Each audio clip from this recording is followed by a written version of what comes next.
사랑합니다. 기도를 할 때 다른 사람들을 위해서 기도하고 계십니까? 다른 사람들을 위해서 기도한다는 건 참 귀한 일인 것 같습니다.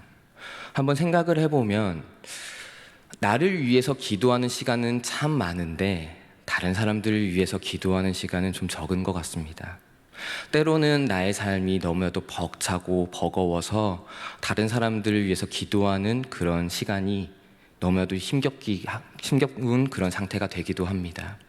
그럼에도 다른 사람들을 위하여 기도하는 것은 너무나도 귀하고 소중한 일인 줄 믿습니다. 그래서 우리 모든 사람들이 정말 다른 사람들을 위해서 기도하는 그런 공동체가 되어지길 간절히 바랍니다. 오늘 사도 바울 또한 그랬습니다. 사도 바울 또한 너무나도 간절하게 에베소 교회 사람들을 위해서 기도를 하고 있습니다. 한번 생각을 해보면 참 사도 바울이 진짜 대단한 것 같습니다. 에베소서는 옥중서신입니다. 감옥에서 작성을 하여서 보낸 편지라는 뜻이지요. 자, 그러니까 사도 바울은 지금 감옥에 갇혀 있습니다. 자, 감옥에 갇혀 있으면 자기 자신을 위해서 기도하는 것만으로도 아마 벅찰 것 같습니다. 저 또한 그럴 것 같습니다. 감옥에 갇혀 있고 간수는 왔다 갔다 하고 먹을 거는 제대로 주지도 않고 너무나도 힘겨운 그런 상황 가운데서 기도는 많이 나올 것 같은데 그 상황에서 다른 사람을 생각하고 또한 그 사람들을 위해서 기도한다는 것은 참 어려웠을 것 같습니다. 근데 그런 상황에서 사도 바울은 편지를 썼을 뿐만이 아니라 에베소 교인들을 위해서 기도한다라고 말씀하고 있습니다. 근데 처음 표현을 보면은 더 놀랍습니다. 그냥 기도하지 않습니다. 아버지께 무릎을 꿇고 비오니. 감옥이면은 좋은 바닥일 수가 없습니다. 흙바닥 혹은 돌바닥이겠지요. 근데 거기서 무릎을 꿇고 있다고 한번 생각해 보십시오. 10분만 있어도 그 자잘자잘한 돌들이 무릎에 박혀서 너무나도 아플 겁니다. 힘겨울 겁니다. 근데 그럼에도 얼마나 에베소 교인들을 사랑했는지, 얼마나 간절하게 그렇게 기도를 했는지 무릎을 꿇고 아버지께 빈다라고 표현하고 있습니다. 진짜 진심인 겁니다. 다른 사람을 위해서요. 자, 근데 그 아버지가 어떤 하나님이었냐면, 어떤 아버지였냐면 하늘과 땅에 있는 각 족속들, 모든 자들에게 이름을 지어주신 그 아버지라고 합니다.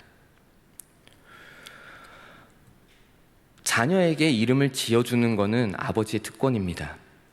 그리고 이제 그 자녀는 아버지의 소속이 된다는 의미이기도 합니다. 아버지가 그 아들을 낳은 거죠. 그러니까 이 이야기는 하나님께서 모든 족속들을 통치하실 수 있는 왕이며 모든 족속들의 아버지라는 거예요.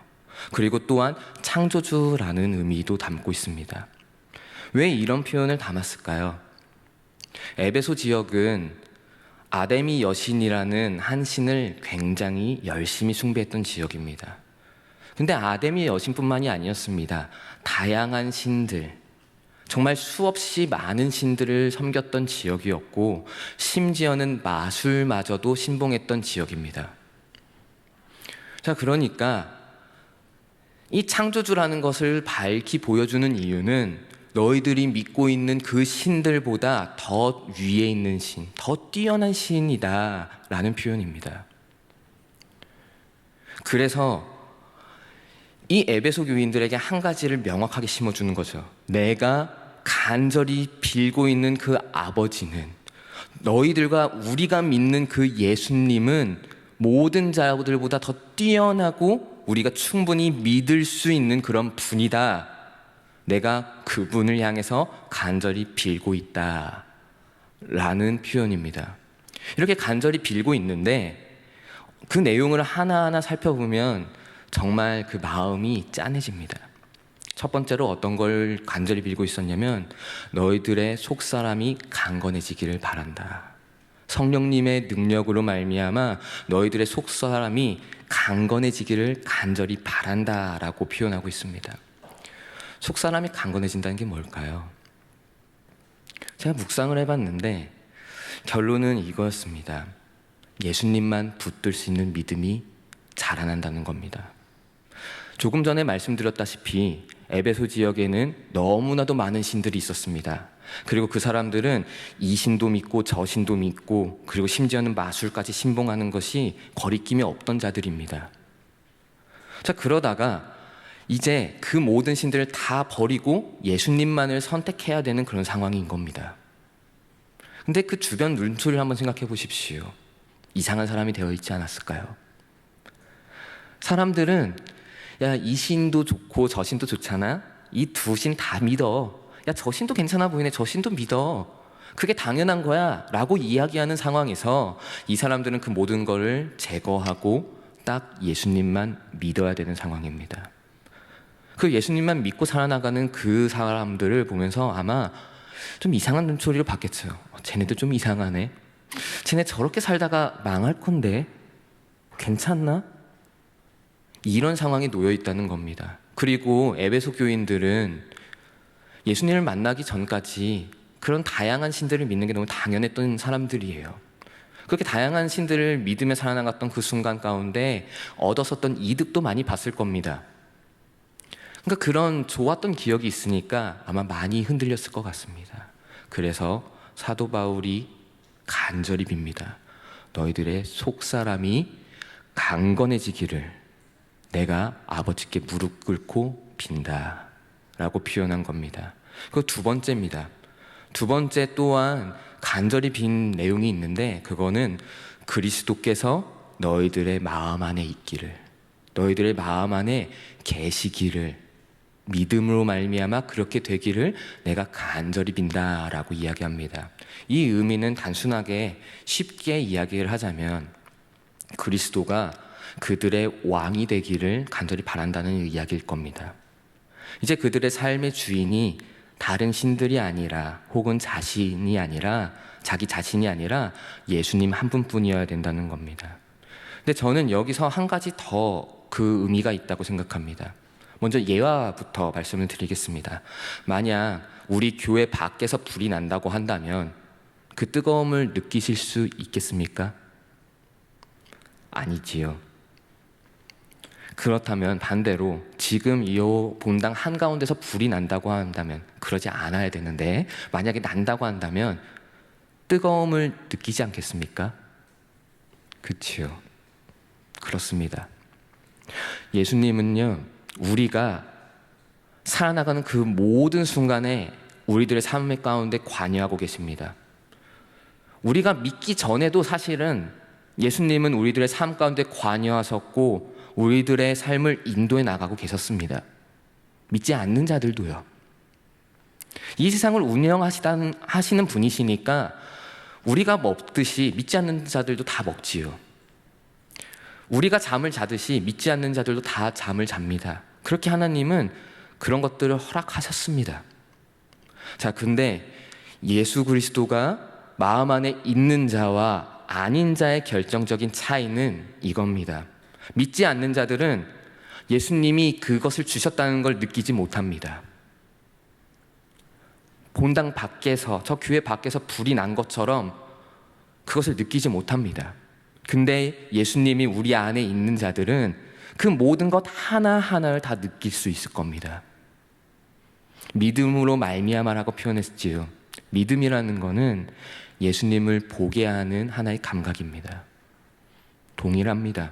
믿음이 있어서 어떤 한 현상을 보면 그게 예수님의 역사심으로 보이고, 믿음이 없다면 그거는 그냥 단순한 운입니다.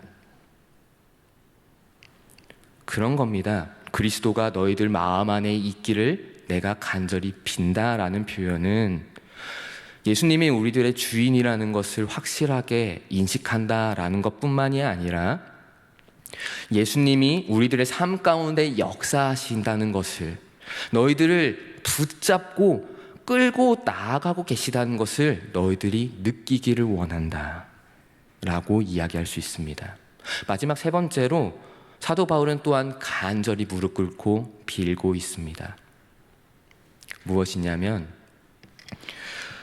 그리스도의 사랑을 너희들이 알기를 원한다. 근데 그냥 아는 것에서 그치는 것이 아니라 그 깊이가 어떠한지, 그 길이가 얼마나 긴지, 그 높이가 얼마나 높은지, 그 너비가 얼마나 넓은지 그것을 너희들이 점점 알아나가기를 간절히 바란다라고 이야기합니다. 이게 왜 중요했을까요? 이게 왜 중요했을까요? 예수님의 사랑을 안다는 것은 우리들의 마음이 평안하다라는 겁니다. 우리들은 살면서 두려움이 많이 들 수 있습니다. 우리는 살아나가면서 불안하기도 할 겁니다. 근데 예수님이 나를 사랑하면 그 모든 것들이 잠잠해집니다. 아까 서두에 어떤 아버지에게 기도를 드렸다고요? 이 세상 모든 족속에게 이름을 주신 분, 그분이요. 근데 그분이 우리를 사랑한다고 합니다. 그분이 우리를 사랑하십니다. 어느 정도로 사랑하시냐면 본인이 죽기까지, 본인이 십자가에 달려서 사람들에게 조롱을 당하기까지, 그럴 정도로 그분은 우리들을 사랑하십니다. 그분이 우리들을 사랑하신대요. 그러면 우리가 뭐가 두려울까요? 그 위대한 신이, 우리를 창조하시고 이 세상을 창조하신 그 신이 우리를 본인이 죽기까지 사랑하셨다고 하는데 우리가 무엇이 두려울까요? 그분이 어련히 우리들을 알아서 보듬으시고 붙잡으시지 않겠습니까? 그분이 어련히 우리들을 선한 길로 인도하시지 않겠습니까? 지금 당장 눈앞에 그런 어려움들이 있겠지만, 아픔들이 있겠지만, 그러나 분명히 우리를 너무나도 사랑하시는 그 하나님께서 우리들을 붙드시고 선한 길로 인도하실 거라는 겁니다. 사도 바울이 이거를 너희들이 깨달았으면 좋겠다라고 하면서 간절히 빈 겁니다.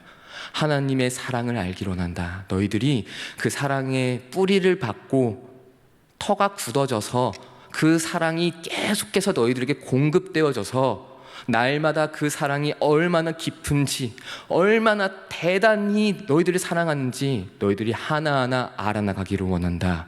그래서 너희들이 요동하지 않고 하나님 안에서 평안하기를 원한다 라는 것입니다. 그리고 마지막에 이렇게 표현합니다. 그래서 너희들이 하나님의 충만하심으로 너희들이 충만하기를 원합니다 라고 마지막으로 기도합니다. 이 표현이 좀 느껴지십니까? 하나님의 충만하심 한번 상상해 보시기 바랍니다. 얼마나 클까요? 하나님이 충만하시대요. 근데 하나님은 영원하신 분입니다. 무궁무진하신 분이에요. 근데 그 무궁무진함이 충만하대요. 근데 그 충만함이 너무나도 작은 그릇인 우리들 가운데 충만하게 꾹꾹 눌러 담겨서 들어온다는 겁니다. 꾹꾹 눌러 담겨져서 우리들 가운데 그 충만함이 들어오신답니다. 야, 그 상태 되면 얼마나 좋을까요? 저는 이런 기도를 받은 에베소 교회 성도들도 너무나도 부럽습니다만, 근데 저는 또한 사도 바울이 너무나도 부럽습니다. 이렇게 간절하게 기도할 수 있다는 것은 이미 사도 바울이 그 모든 걸 다 경험했다는 의미일 겁니다. 하나님의 충만하심이 사도 바울에게 꾹꾹 눌러 담겨져서 사도 바울에게 충만합니다. 생각해보면 그렇습니다. 사도 바울 유대인으로서 바리새인으로서 살다가 예수님을 만나버립니다. 그래서 이제는 같은 바리새인들에게 조롱당하기 시작합니다. 멸시당하기 시작합니다. 힘겨워집니다. 자, 근데 그 가운데서 사도 바울은 속사람이 강건해지는 걸 경험했을 겁니다. 성령님의 인도하심으로, 성령님의 능력으로 사도 바울은 그 가운데 속사람이 강건해졌을 겁니다. 그렇기에 그 모든 것을 다 벗어던지고 예수님만을 쫓았을 겁니다. 그리고 또한 다메섹으로 가는 길에 예수님을 만납니다. 예수님을 직접 경험하기 시작합니다. 이전에는 예수님이 메시아인지 못 알아봤습니다. 그분이 구원자인지 못 알아봤습니다. 그런데 거기서 예수님을 경험하기 시작하니까, 그러면서 그 예수님이, 그 그리스도가 그 마음 안에 거하기 시작하니까 사도 바울은 점점 경험하기 시작합니다. 아, 나의 인생이 사실은 예수님의 것이었구나. 아, 예수님이 나의 인생을 하나하나 인도하고 계시는구나. 이것을 계속해서 경험했을 겁니다. 그리고 또한 예수님의 사도로서 살면서 사도 바울은 예수님에 대해서 계속 탐구를 하며 그 사랑을 더욱더 깊이 있게 깨달았을 겁니다. 예수님을 전해야 되니까, 예수님에 대해서 가르쳐야 되니까, 예수님이 얼마나 커다란 사랑을 우리들 가운데 부어주셨는지 계속해서 탐구하며 그 깊이를 알아갔을 겁니다. 그래서 감옥에도 갇히고 죽음의 위협에도 처하며 도망다니는 그 모든 상황 가운데서 너무도 긴 거리를 발이 부르트면서 걸어나가면서 그 어려움에 처했지만 그럼에도 그 마음이 평안한 걸 경험했을 겁니다. 그래서 가만히 보니까 하나님의 충만하심이 나의 삶 가운데 충만했구나 라는 걸 깨달았을 겁니다. 저는 이런 사도 바울이 너무나도 부럽습니다. 저 또한 그랬으면 좋겠습니다. 저 또한 하나님의 충만하심이 나에게도 충만했으면 좋겠습니다. 나의 삶을 살아나가는 그 모든 순간에 하나님이 나의 속사람을 강건하게 하시고 내 안에 계셔서 하나님을 느끼게 하시고, 그리고 또한 주님의 그 사랑을 알아서 어떤 상황 가운데서도 평안하기를 원합니다. 그래서 너무나도 부럽습니다. 우리 또한 그랬으면 좋겠습니다. 우리 또한 에베소 교회 그 교인들처럼 그 충만하심 가운데 들어가지 못하도록 세상은 우리를 시험할 겁니다. 진짜 하나님 살아계신 거 맞니? 너 저 다른 거 좋은 건 많은데 그거 다 포기하고 예수님만 선택할 거야? 그럴 거야? 라고 하면서 세상은 우리들을 계속해서 시험할 겁니다. 이 가운데서 우리가 오늘 이 기도를 받았으면 좋겠습니다. 충만하심으로 우리가 충만하기를, 우리가 그 모든 것을 이겨낼 수 있도록, 그 시험 가운데 넘어지지 않을 수 있도록 우리들의 속사람이 강건하고 우리 안에 그리스도가 계심을 알아서 날마다 하나님의 역사하심을 느끼고, 그리고 또한 그 성령님, 그 하나님의 그 사랑이 우리들 가운데 가득가득 부어졌으면 좋겠습니다. 그래서 이것이 우리들이 경험되어져서 사도 바울과 같이 우리 또한 다른 사람들 위해서 기도해 줄 수 있는 자, 정말 그걸 너무 100% 공감해서 반드시 이것이 너희들에게도 있었으면 좋겠다 라고 하면서 간절히 기도할 수 있는 저와 우리 모든 성도님들 되셨으면 좋겠습니다. 말씀을 맺겠습니다. 사도 바울은 하나님의 충만함으로 충만해지는 것을 경험했습니다. 그래서 그 고난 가운데서도 요동하지 않았고, 감옥에 갇혔음에도 다른 사람들을 위해서 간절히 기도할 수 있는 자가 되어졌습니다. 이것을 우리 또한 경험했으면 좋겠습니다. 세상은 우리들을 흔들지만 그러나 하나님의 충만하심이 우리들 가운데 충만하여서 요동하지 아니하고, 그것을 경험했기에 다른 사람들 또한 그것을 경험했으면 좋겠다라는 마음으로 나의 기도 시간 쪼개고 쪼개서 다른 사람들에게도 기도할 수 있는 우리 모든 자들이 되어지기를 간절히 기도해 봅니다.